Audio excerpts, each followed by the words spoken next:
Admiral Catherine Powell stared at the giant screen on the wall. Her tired face glowed blue from the light of the display. It showed dozens of alien ships surrounding Earth's defense line.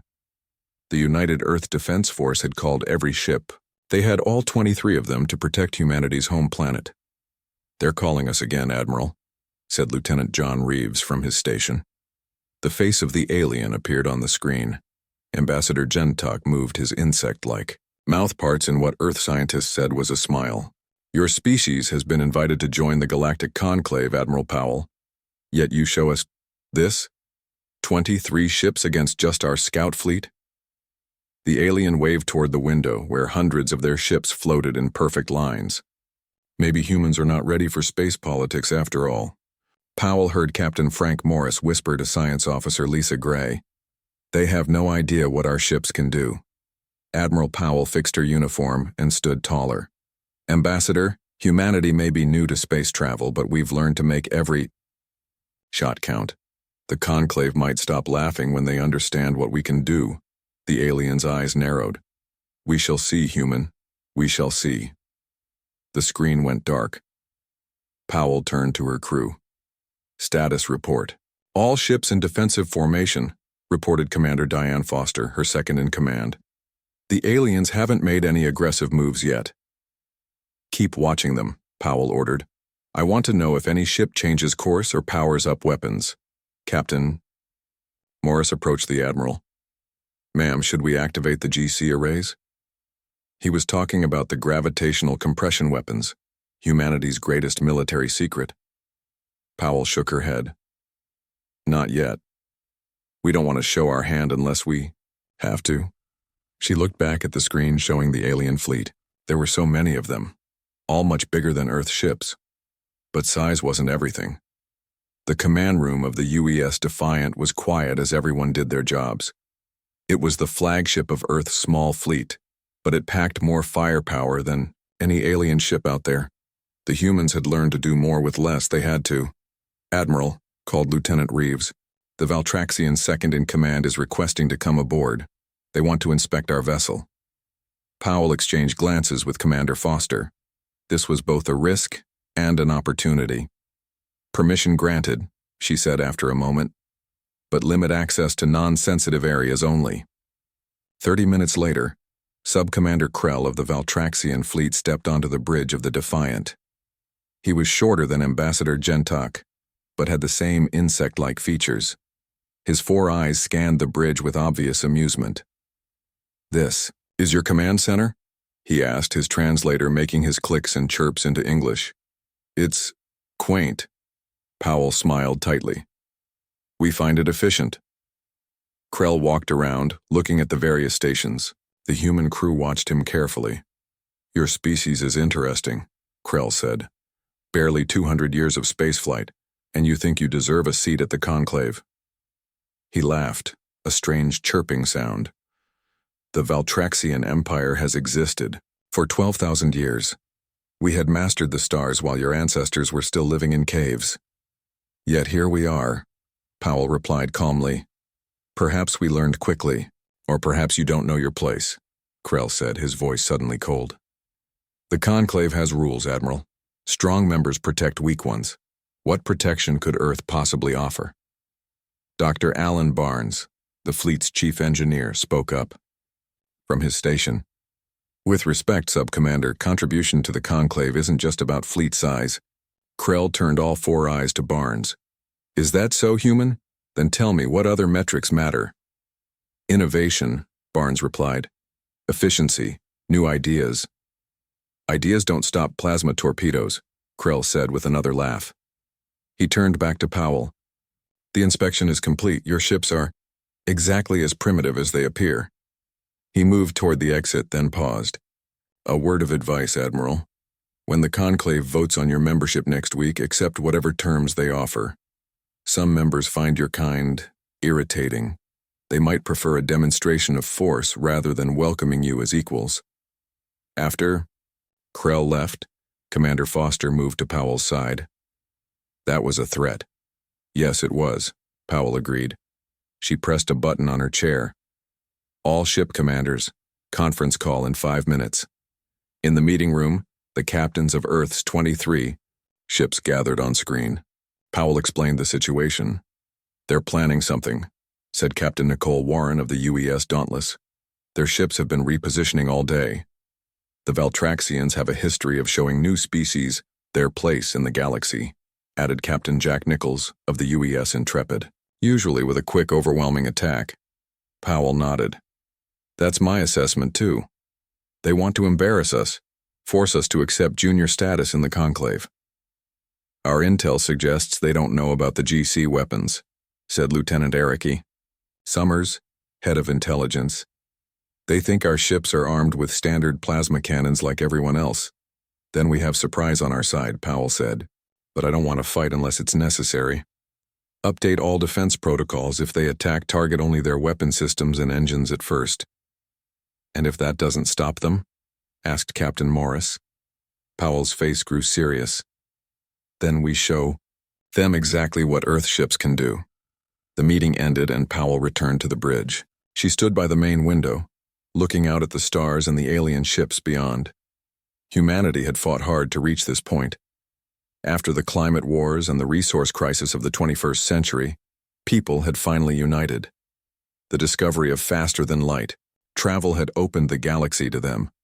And now, just 50 years after their first contact with alien life, Earth was on the edge of joining the Galactic Conclave, if the Valtraxians didn't ruin everything. "Admiral," called Lieutenant Reeves, "we've detected energy spikes in the Valtraxian fleet. They're powering up weapons." Powell took a deep breath. "Alert all ships, battle stations." She sat in her command chair as alarms began to sound throughout. The Defiant. On the screen, the Valtraxian ships were moving, forming attack patterns. "They're targeting our orbital defense platforms," reported Lieutenant Susan Miller from the tactical station. "Open a channel to their flagship," Powell ordered. "Ambassador," Gentak appeared on screen again. "Admiral Powell, I hope you've reconsidered your position on Earth's entry terms. Ambassador, your ships are in attack formation. Stand down immediately." Gentak's mandibles clicked rapidly. "This is merely a demonstration, Admiral. The Conclave must know that Earth understands its proper place in the galactic order." 3 Valtraxian destroyers fired on an unmanned defense satellite. It exploded in a bright flash. "Last warning, Ambassador," Powell said, her voice steel. "Withdraw your ships now." "Or what?" Gentak laughed. "You'll fight us with your toy fleet?" Powell nodded to Lieutenant Miller. "Target their lead destroyer, standard weapons only." The Defiant fired a precise shot that hit the Valtraxian ship's main weapon. The alien vessel spun from the impact. On screen, Gentak looked surprised. "Interesting. Your weapons are stronger than expected, but not strong enough." He turned and gave an order. "All ships target the human vessels. Show them the might of the Valtraxian Empire." Powell watched as hundreds of alien ships turned toward her small fleet. "All ships," she said calmly into her communicator. "Evasive maneuvers. Prepare gravitational compression arrays." The greatest space battle in human history was about to begin. The space around Earth lit up as hundreds of Valtraxian ships fired their weapons. Admiral Powell watched from the bridge of the UES Defiant as energy blasts flew toward her small fleet. "Evasive action," she ordered. "All ships, activate defensive shields." The 23 human ships moved with surprising speed. They dodged most of the alien fire and their shields caught the rest. "No damage reported, Admiral," said Commander Foster. "Our shields are holding." On the main screen, Ambassador Gentak looked confused. "Impossible. Your shields should have failed instantly." Powell allowed herself a small smile. "As I said, Ambassador, humanity has learned to make every shot count. We've also learned to make our defenses count." Gentak's mandibles clicked angrily. "All ships concentrate fire on their flagship." 50 Valtraxian vessels turned toward the Defiant and fired together. "Brace for impact," Powell warned her crew. The ship shook as the alien weapons hit their shields. Warning lights flashed on several stations. "Shields at 60%, reported Lieutenant Miller. "They're hitting us hard, Admiral." "Hold position," Powell ordered. She pressed her communicator. Dr. Barnes, status of the GC array. The chief engineer's voice came through. Ready when you are, Admiral, but I should warn you, we've never fired it at full power before. Noted. Powell looked at her tactical display. The Valtraxians were surrounding them, growing more confident with each shot. Lieutenant Reeves, open a channel to all Earth ships. When the connection was ready, Powell spoke clearly. This is Admiral Powell. The Valtraxians have made their intentions clear. We will not fire first, but we will defend ourselves. Prepare GC arrays for targeted strikes. Aim for weapons and engines only. Captain Morris's voice came through. Admiral, they've already attacked our defense platforms. Let's show them what we can really do. Not yet, Captain, Powell replied. I want to give them one more chance. She turned to Lieutenant Reeves. Open a channel to Ambassador Gentok. The alien's face appeared on screen, his 4 eyes blinking in different patterns. Are you ready to surrender, Admiral? I promise. We'll be gentle with your planet. This is your final warning, Ambassador, Powell said firmly. Cease fire and withdraw your ships. Gentok laughed, a strange clicking sound. You are brave, human, but foolish. Look around you. We have hundreds of ships to your handful. A blast rocked the Defiant, cutting off the transmission. Direct. Hit to our communication array, reported Commander Foster. Shields at 40%. Powell's face hardened. They've had their chance. All ships, prepare to fire GC arrays. Target their lead vessels. Weapons only. Dr. Barnes called from engineering. GC array charged and ready, Admiral. Fire. From the tip of the Defiant, a small beam of blue-white light shot out. It looked almost harmless compared to the massive energy weapons of the Valtraxian ships. The beam hit the nearest alien vessel. For a moment, nothing happened. Then the Valtraxian ship's weapons crumpled inward, crushed by an invisible force. The alien crew could be seen through the viewport, panicking as their weapon systems collapsed. Across the battlefield, all 23 human ships fired their GC arrays. 23 Valtraxian ships suddenly lost their weapons. What is happening? Gentok's voice came through a backup channel. What have you done to our ships? Gravitational compression technology, Powell explained calmly. We can create localized gravity fields strong enough to crush specific targets. We targeted your weapons only as a courtesy. On the tactical display, the Valtraxian fleet had stopped firing. The disabled ships drifted helplessly. Impossible, Gentok said. No species has mastered directed gravitational fields. Humans have, Powell replied. Now I ask again. Withdraw your fleet. Instead of answering, Gentok cut the communication. A moment later, the Valtraxian fleet began moving again. They're regrouping, said Lieutenant Miller. Forming attack. Formations, Powell sighed. They're not going to back down. She made a decision. All ships prepare for second volley. This time target their engines. Before the order could be carried out, hundreds more Valtraxian ships appeared from faster-than-light travel. Admiral, Commander Foster's voice was tense. We've got another problem. Their main fleet just arrived. Powell studied the tactical display. There were now over 1,000 alien ships surrounding Earth's small fleet. We can't win against these numbers, not even with the GC arrays, Captain Morris said over the communicator. We don't need to win, Powell replied. We just need to make it too costly for them to continue. She turned to Dr. Barnes, who had come to the bridge. Doctor, what would happen if we targeted our GC arrays on a ship's power core? Barnes looked uncomfortable. The gravitational compression would cause the core to implode, then release its energy. Essentially, the ship would explode. Powell nodded. Can we control the power of the compression? Make it strong enough to threaten, but not destroy? In theory, yes, Barnes said. But it would require precise calibration. The ship shook again as the Valtraxians resumed their attack. Shields at 20%, reported Lieutenant Miller. We can't take much more of this. Powell made her decision. Dr. Barnes, calibrate one GC array to target the flagship's power core. Minimum compression, just enough to be detected by their sensors. Barnes worked quickly at a console. Ready, Admiral. Powell opened a channel to the Valtraxian flagship. Ambassador Gentok, scan your power core. There was a pause, then Gentok's voice came through, shaken for the first time. What are you doing to our core? Applying a very gentle gravitational field, Powell explained. Currently, it's harmless. But if we increase the power... You're bluffing, Gentok said, but his voice lacked confidence. You wouldn't destroy our ships. The Conclave would never accept you if you did.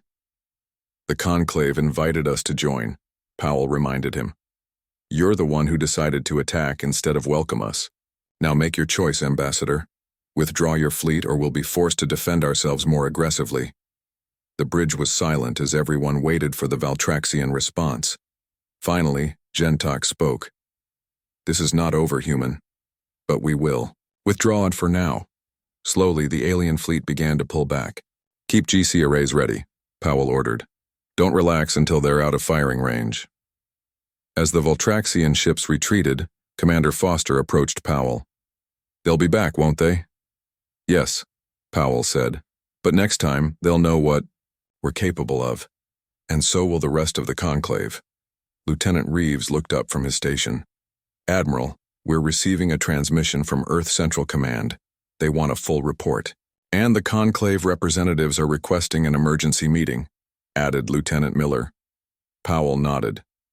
Tell them both we'll be right with them. She looked out at the stars, where the alien fleet was disappearing into the distance. The real battle is just beginning. The Conclave meeting hall was massive. Representatives from over 300 alien species sat in rows that rose like steps in a giant bowl. In the center was a round platform where speakers stood. Ambassador Richard Daniels walked to this platform, aware of all the eyes watching him. The human delegation was given the smallest table in the hall, far from the center. It was meant to show how unimportant they were. Admiral Powell sat with the delegation, wearing her formal uniform. She looked calm, but her eyes missed nothing. The Conclave recognizes Earth's Ambassador Daniels, said Grand Arbiter Voleth, a tall reptilian alien with shiny scales. His voice echoed through the hall. Thank you, Grand Arbiter, Daniels said. I come before the Conclave to discuss yesterday's unprovoked attack on Earth forces by the Valtraxian fleet. A murmur spread through the hall. Many representatives had already heard about the battle. Ambassador Gentok rose from his seat. Unprovoked? We were conducting a standard military exercise when the humans used some kind of illegal weapon against us. Illegal weapon? Daniels asked calmly. Gravitational compression technology is not banned by any Conclave treaty, because no one has ever weaponized it before. Gentok's mandibles clicked rapidly in anger. They targeted our power cores. They could have destroyed our entire fleet. But we didn't, Daniels pointed out. We disabled weapons and engines only. No lives were lost. Grand Arbiter Voleth raised a clawed hand for silence. Ambassador Gentok, is it true your fleet fired first, destroying an Earth defense platform? Gentok's four eyes blinked in different patterns. A regrettable mistake during our exercises. We offered compensation. After you demanded our surrender, Admiral Powell spoke up. All eyes turned to her. The Grand Arbiter looked down at Powell. The Conclave would hear your account, Admiral. Powell stood and walked to the center platform. The Valtraxian fleet surrounded Earth with over 200 ships. They fired on our defense platform, then demanded that we accept junior status in the Conclave or face destruction. When we refused, they attacked our fleet. And somehow your 23 ships survived against hundreds of ours? Gentok asked with disbelief. The human is lying. We have sensor logs from all ships, Powell replied, and I believe your ships recorded the battle as well. The Grand Arbiter nodded to an aide, who pressed some buttons. A large screen appeared above the platform, showing images from the battle. Everyone could see the small human fleet surrounded by Valtraxian ships. They watched as the aliens fired first, then as the human ships fired their strange blue-white beams. What are we seeing? Asked a representative from a gas giant species. Gravitational compression technology, Powell explained. We can create focused gravity fields to target specific areas. In this case, we disabled weapons and engines without destroying ships or harming crews.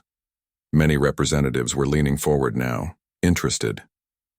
How did such a small species develop this technology when none of us have? Asked another alien. Powell smiled slightly. Necessity. Earth was alone for a long time. We had to be creative with our resources. Ambassador Daniels stepped forward again. The Conclave invited Earth to join as equals. The Valtraxians tried to force us to accept lesser status through military action. We defended ourselves with minimal force. Now we ask the Conclave, will you honor your invitation, or do you also believe might makes right? The hall was quiet as the representatives considered this. Jintak broke the silence. The humans are dangerous. Their technology could destroy entire fleets. So could yours, Powell pointed out. The difference is, we chose not to. The Grand Arbiter raised his hand again. This matter requires discussion. The Conclave will recess for 2 hours. As the representatives filed out, Powell and Daniels returned to the human table. That went better than expected, Daniels said quietly. Don't celebrate yet, Powell warned. The Valtraxians have many allies here. In another part of the meeting hall, Jintak huddled with representatives from allied species. The humans must not be allowed to join as equals. Their technology threatens our position. But if their gravitational weapons are as powerful as they seem, one ally said nervously. All the more reason to act now, Jintak insisted, before they build more ships. When the Conclave reconvened, tension filled the air. The Grand Arbiter called for a vote on Earth's membership status. Those in favor of accepting Earth as a full member, with all rights and responsibilities, many, hands rose but not enough. Those in favor of accepting Earth as a junior member, under Valtraxian sponsorship, more hands rose, including Jintak and all his allies. The Grand Arbiter counted silently. The vote is close, but Earth will be admitted as a junior member under Valtraxian guidance. Ambassador Daniels stood up, his face calm but his eyes angry. Earth respectfully declines these terms. We were invited as equals. We will not accept less. Gasps echoed through the hall. No species had ever refused Conclave membership before. This is your final chance, human, Jintak said. Accept our guidance or face the consequences. Admiral Powell stepped forward. Is that another threat, Ambassador? Did yesterday's demonstration teach you nothing? The Grand Arbiter looked troubled. Ambassador Daniels, Admiral Powell, please reconsider. The Conclave offers protection, trade, knowledge. At the cost of our independence? Daniels asked. No, thank you. Powell addressed the entire hall. Earth wishes peace with all species. We will defend ourselves if attacked, but we offer friendship to any who treat us as equals. As they turned to leave, a small alien with blue skin hurried over to them. Admiral, Ambassador, please wait. I am Representative Nix of the Talari Federation. We were impressed by your technology and your restraint in using it. Perhaps we could discuss a separate alliance? Before they could answer, 2 other representatives approached, then 3 more. It seems not everyone agrees with the Valtraxians, Daniel said quietly to Powell. By the time they reached the exit, a dozen different species had offered to form separate agreements with Earth. Jintak watched furiously from his seat. This is not over, he hissed to his aide. Prepare our main fleet. If the humans won't accept our guidance, they will feel our might.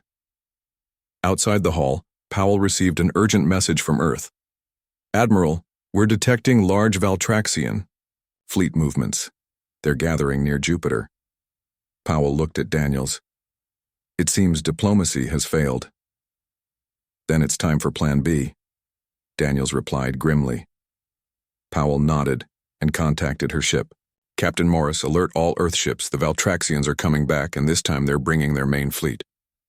How many ships, Admiral? Morris asked.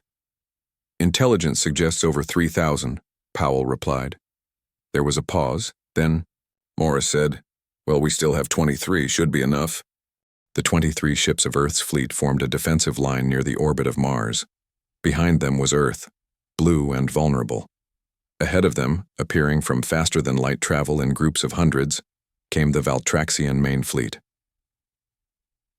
3,217 ships, reported Lieutenant Reeves from his station on the Defiant. Still more coming through. Admiral Powell stood at the center of the bridge, her face showing no fear. Status of our fleet? All ships report ready, Admiral, said Commander Foster. GC arrays at full power. Earth's orbital platforms are also online. Powell looked at the tactical display. The Valtraxians were forming attack groups, their massive dreadnoughts at the center of each formation. They outnumbered the human fleet by more than 100 to 1. Any word from our new friends? Powell asked. Lieutenant Reeves checked his communications panel. The Talari have pledged support, but their nearest fleet is 2 days away.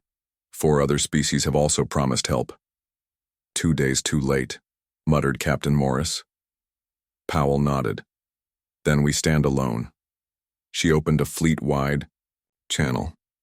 All ships, this is Admiral Powell. Today we defend not just Earth, but our right to exist as equals in this galaxy. The Valtraxians think numbers win battles. Let's show them what human ingenuity can do. Across the fleet, captains acknowledged her words. Their voices were steady, determined. Admiral, Lieutenant Miller called from Tactical. The Valtraxian flagship is hailing us. On screen, Powell ordered. Ambassador Gentok appeared, but now he wore military armor instead of diplomatic robes. Admiral Powell, surrender now, and your people may live as our subjects. Fight, and Earth burns. Powell's voice was calm. We both know that's not true, Ambassador. Or should I call you Fleet Commander now? The Conclave prohibits the destruction of inhabited worlds. Accidents happen in war, Gentok said coldly. Your orbital defense grid could malfunction, sending missiles to your own cities. Very tragic. Powell's eyes narrowed. We will not surrender. Then die with dignity. Gentok cut the transmission. They're powering weapons, reported Lieutenant Miller. All ships, defensive formation Delta, Powell ordered. Prepare to execute Combat Plan Echo. The human ships spread out, taking positions that seemed random to outside observers. But each ship knew exactly where it needed to be. The Valtraxian fleet advanced, their front line of destroyers firing first. Space lit up with energy blasts aimed at the human ships. Evasive maneuvers, Powell ordered calmly. Return fire with standard weapons only. Save the GC arrays. The human ships moved with incredible speed and precision. They dodged most of the alien fire and absorbed the rest with their shields. Their return fire was precise, targeting the lead Valtraxian ships. First wave ineffective, reported Commander Foster. They're bringing up their cruisers now. Powell watched as the larger Valtraxian ships moved forward. They're testing our defenses, looking for weaknesses. The cruisers fired, their weapons much stronger than the destroyers. 2 human ships took direct hits. The Birmingham and the Santiago report shield damage, said Lieutenant Reeves. Holding at 40%. Powell nodded. Tell them to fall. Back slightly. Maintain formation. For 20 minutes the battle continued this way. The Valtraxians attacked in waves and the human ships defended and counterattacked with conventional weapons. Both sides took damage, but nothing decisive. Then Gentok changed tactics. Admiral, called Lieutenant Miller, their dreadnoughts are moving forward. All of them. Powell studied the tactical display. 30 massive Valtraxian dreadnoughts were forming a line. Each one was bigger than 10 human ships combined.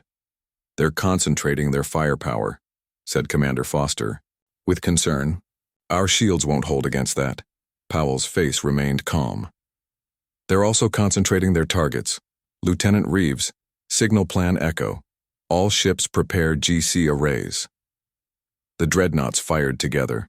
30 beams of destructive energy lanced toward the human fleet. Now, Powell ordered. The 23 human ships fired their gravitational compression arrays simultaneously. The blue-white beams met the Valtraxian weapons fire in space, and then something extraordinary happened. The GC arrays created a gravity well between the fleets. The Valtraxian energy weapons curved and twisted, drawn into the artificial gravity field. None reached their targets. "It worked," exclaimed Dr. Barnes from his station. "The gravity well is containing their fire." "All ships, Phase 2, Powell ordered. The human fleet changed formation, their GC arrays still firing. Now, instead of creating a single gravity well, they formed a gravitational lens, a massive curving field of distorted space. "Gravity lens stable," reported Dr. Barnes. "Ready for Phase 3. "Execute," Powell said. The human ships adjusted their GC arrays with precise coordination. The gravitational lens focused and redirected the captured Valtraxian weapon energy. Then, like a giant mirror, it sent that energy back toward the alien fleet. The Valtraxians had no time to react. Their own weapons fire, amplified by the gravitational lens, hit their front-line ships. 6 dreadnoughts exploded instantly.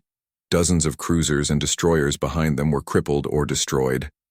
On the bridge of the Defiant, there was stunned silence as they watched the destruction they had caused. "They never expected us to turn their own weapons against them," Commander Foster said quietly. Powell's face showed no joy at the victory, only grim determination. "Signal the fleet. Target their remaining dreadnoughts.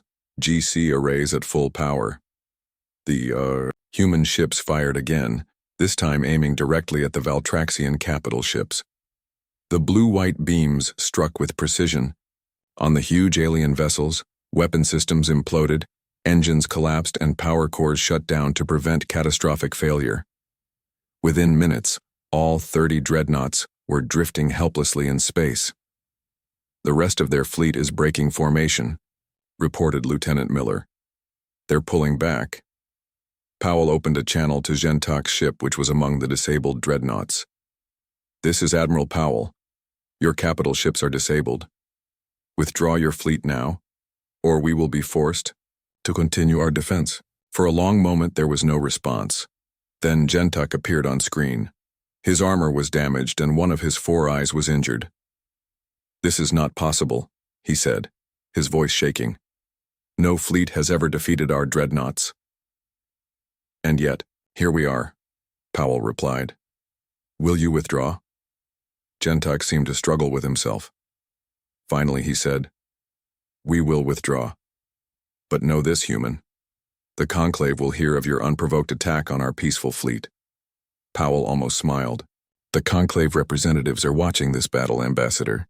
We've been broadcasting everything. They've seen who fired first." Gentak's mandibles clicked in fury, but he said nothing more. The transmission ended. As the Valtraxian fleet retreated, Lieutenant Reeves called out, "Admiral, we're receiving transmissions from multiple Conclave species. They want to talk." "I bet they do," said Captain Morris with a grin. Powell nodded. "Put them through. I think the galaxy just learned why you shouldn't laugh at the size of a human fleet." 1 month after the battle near Mars, the Conclave meeting hall looked very different.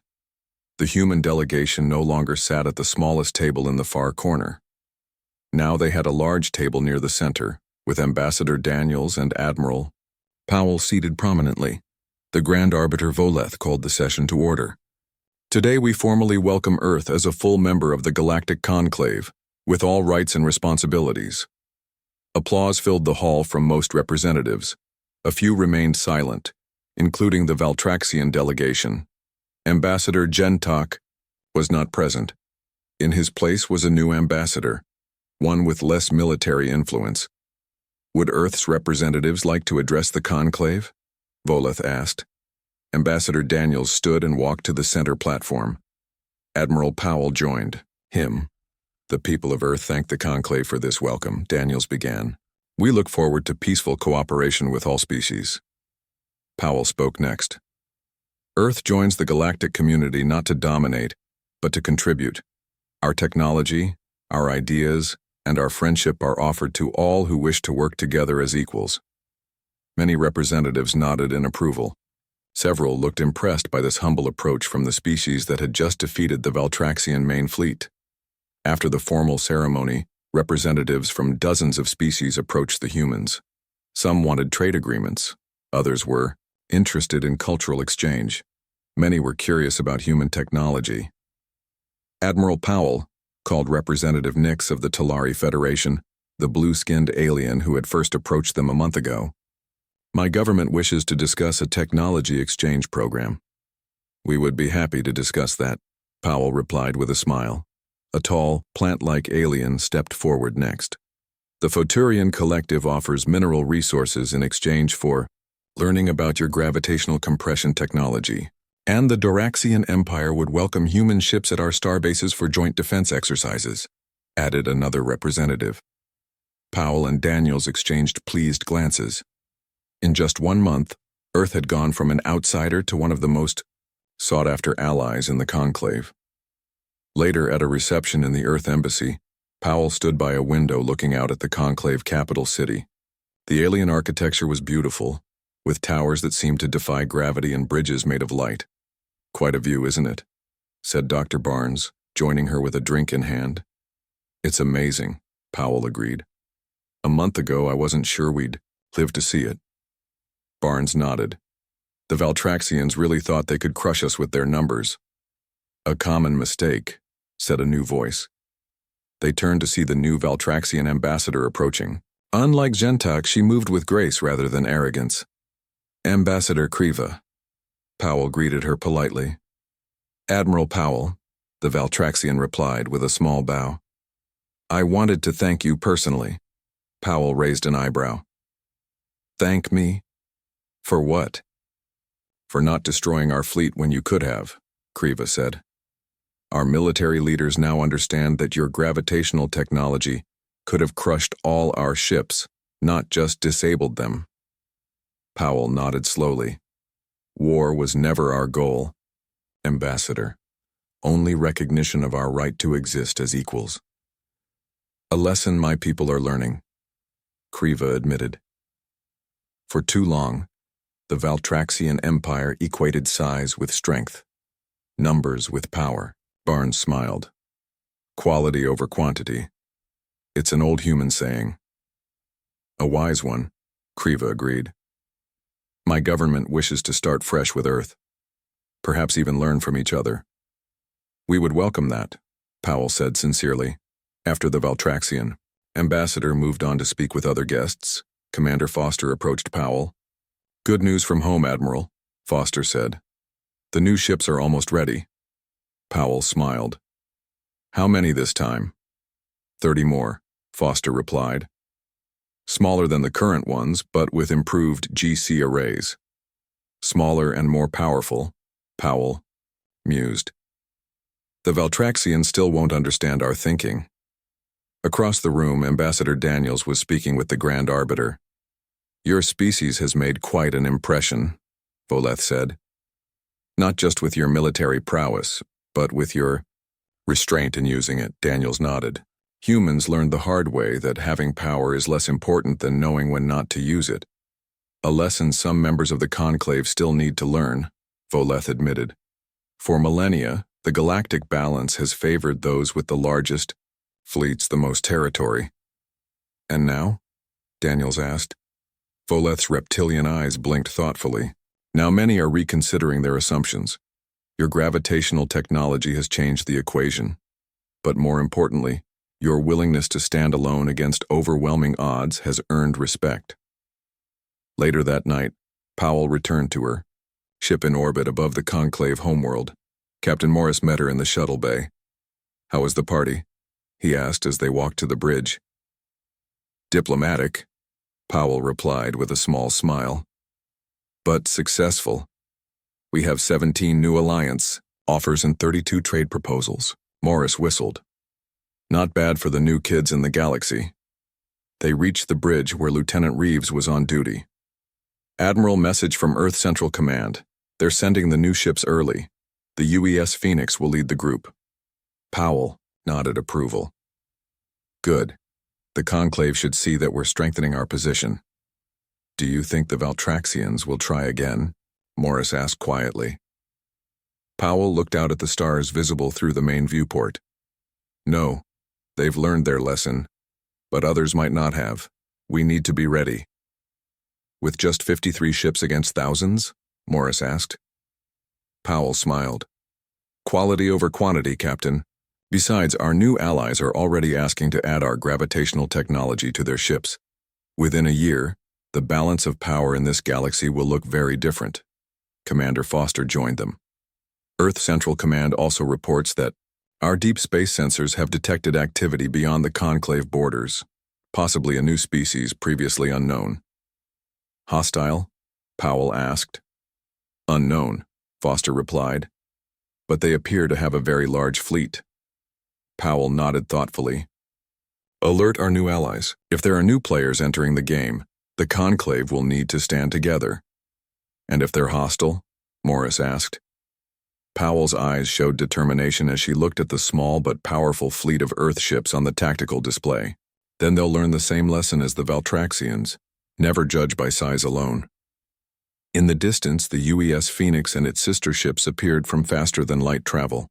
Though small by galactic standards, they represented humanity's growing strength and influence.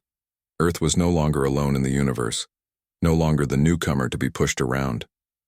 They had earned their place among the stars, not through overwhelming numbers, but through innovation, courage, and the determination to make every shot count. And the galaxy would never underestimate them again.